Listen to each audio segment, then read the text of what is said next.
What's good, everyone? OJ here. Welcome back to another video. Today we're talking about CD Projekt Red and more of the fallout with Cyberpunk 2077. And I'll be completely honest here, guys, after going through everything, looking at everything that has happened so far here. I mean, there was a conference call where there was more talked about, which I did not discuss in my video. You combine that with the refunds, you combine that with everything that's just happened with this game, with all parties, which we're going to talk about that. Microsoft, Sony, CD Projekt Red, Warner Bros., everybody that's involved. After looking at everything here, I'm not so sure if CD Projekt Red can recover from this one. And of course, financially, at some point, this game will be okay. They'll have money. Obviously, they've already made a lot of money off of this game, regardless of the refunds and everything like that. But the issue here is that the trust with the consumers, how people felt about CD Projekt Red and this image that they had of this perfect company, or this really consumer-friendly company, or this company that does everything for the gamers out there,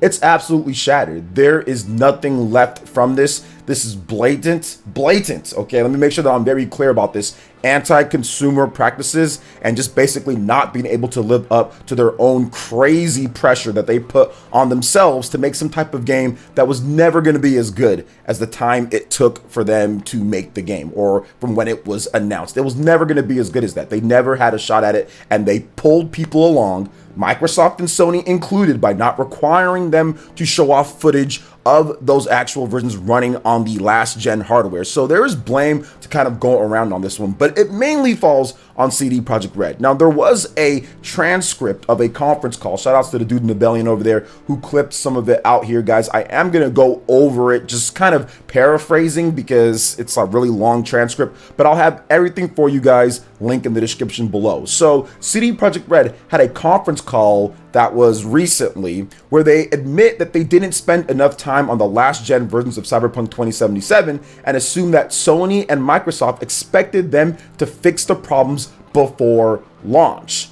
They assumed that they expected them, but it did not happen. That did not happen before launch, yet it was still verified and ready to go for launch. Now, also on the refunds, they make it very clear that they do not have a special agreement with Sony or with Microsoft. Some people assume there was one because of the statement that Sony did make when it comes down to the refunds and all that. So this has turned into a colossal disaster. This has turned into maybe even worse. I would say probably worse than what happened with No Man's Sky, Fallout 76, and games like that. Those were pretty bad.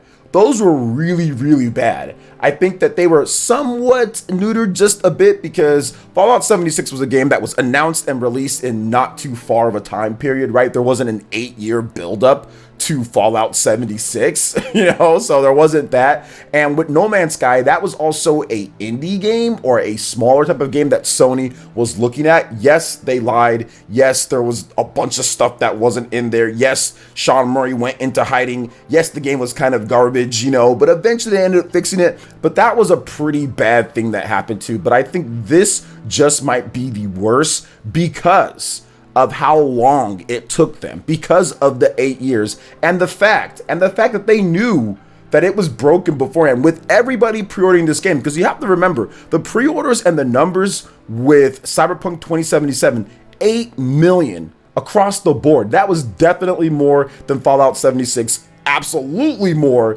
than No Man's Sky when those two games launched. They didn't even have anywhere near that amount. And obviously, I don't think any of those games have sold that much. Maybe they've gotten that much at this point. I don't really know the sales numbers. They haven't said that. But either way, CD Projekt Red with Cyberpunk, they knew exactly what was going on here. And at least with those two other games, they did show some footage of the game running. Yeah, there was some things that they said wasn't in there with No Man's Sky.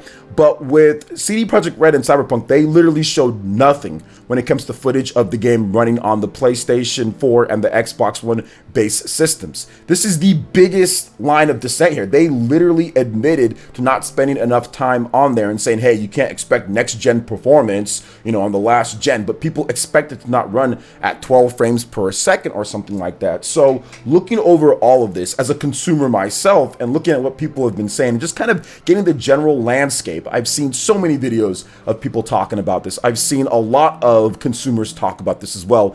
And leading up to it, I mean, I had known about CD Projekt Red and what they've done with The Witcher. I knew that was a bit glitchy and had problems at launch. You know, I bought the game at launch and I didn't think it was very good. I bought it on the base Xbox One. I guess it ran better on PS4, whatever the case was. But they ended up patching it and it got better and better as they patched it. But the difference was that we actually saw the footage beforehand. Like, we kind of knew what was going on. This is absolutely unacceptable, and I'm not sure if CD Projekt Red can recover from this type of fallout. That's the problem with this game here, because they legitimately lied with it, and they legitimately held things back over and over. Now, I talked about this in a previous video that I made, but to meticulously make sure that the PlayStation 4 and the Xbox One versions of the game were not shown off in any capacity, they deserve this type of criticism that they are getting. Because remember, guys, these are the different types of things that they've done. As this is someone that I received the review code from them. Usually when you get a review code from the same type of place, the PR company that does it,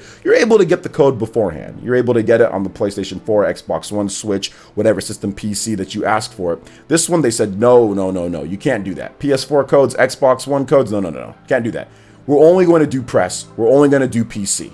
So they made sure that was in there. Then on top of that, when it comes to the embargo, they made sure, well, you can't use actual footage from the game that we gave you. You have to use basically beeline footage that we put out there. They had those Night City nights. Every single time they would go out there, people would be sitting there, hundreds of thousands of people or thousands of people watching those Night City ones where they go through with certain vertical slices of the game that somewhat were perfect and running and everything, and did not resemble the final product in terms of what you got and all of the issues with it. They meticulously planned one by one to not show off how the game actually is, especially on a platform with the PlayStation 4, okay, being probably the lead when it comes to pre-orders, or right around there. Maybe PC was probably above it, because CD Projekt Red is definitely more of a PC company than it is a console company when it comes to their games and their expertise.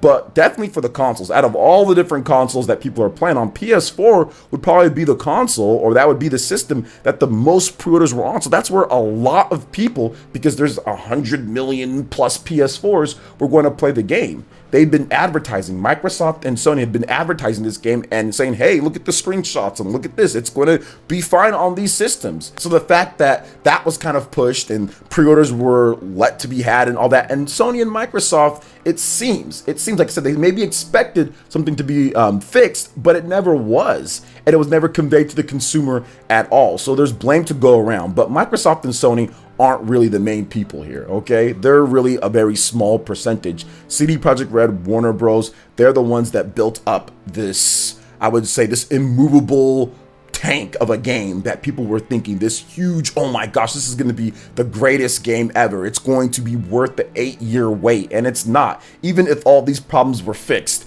even if they were, I think people would be like, okay, it's better. But even that, it's not anything that's like, oh my gosh, this is the greatest game of all time. And unfortunately, they were marketing, they were advertising, they were sitting there and putting it out that way, and they didn't even spend the time to optimize it on the basis of where there's the most pre-orders and everything. Most people don't have PS5s and Xbox Series X's. Most people don't, because they're getting scalped to oblivion and death. There's not enough stock for people to be picking those up. And on top of that, people already have systems where they pre-ordered the game before we even knew what a PS5 and an Xbox Series X was, because this game has been talked about for how long now? Since 2012. So it was even before the PS4 and the Xbox One launched with the last generation. So this is just an absolute disaster. And yes, there'll be a day where CD Projekt Red makes a different game. There'll be a day where CD Projekt Red says, hey, we're going to do something different, and gamers are going to forgive them. And that's fine. That's what life is about. There's mistakes being made. I get that. But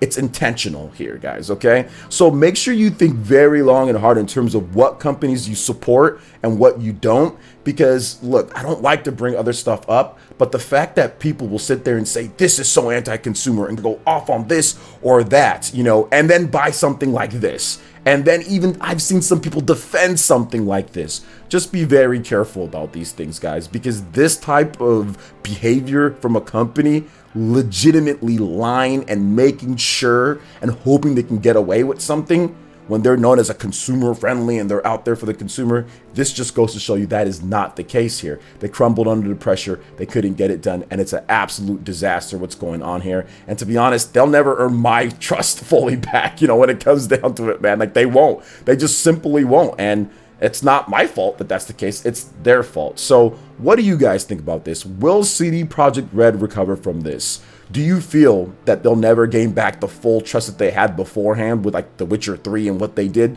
Let me know your thoughts in the comment section below. All right, guys, that wraps it up for this video here. Check out the links in the description. We've got Twitter. Go and give us a follow on there. Stay up to date on all the latest gaming news and information. Also, make sure you like, comment, and subscribe, and share this video if you can. Thank you guys so much for watching, and we'll catch you for the next one. Peace.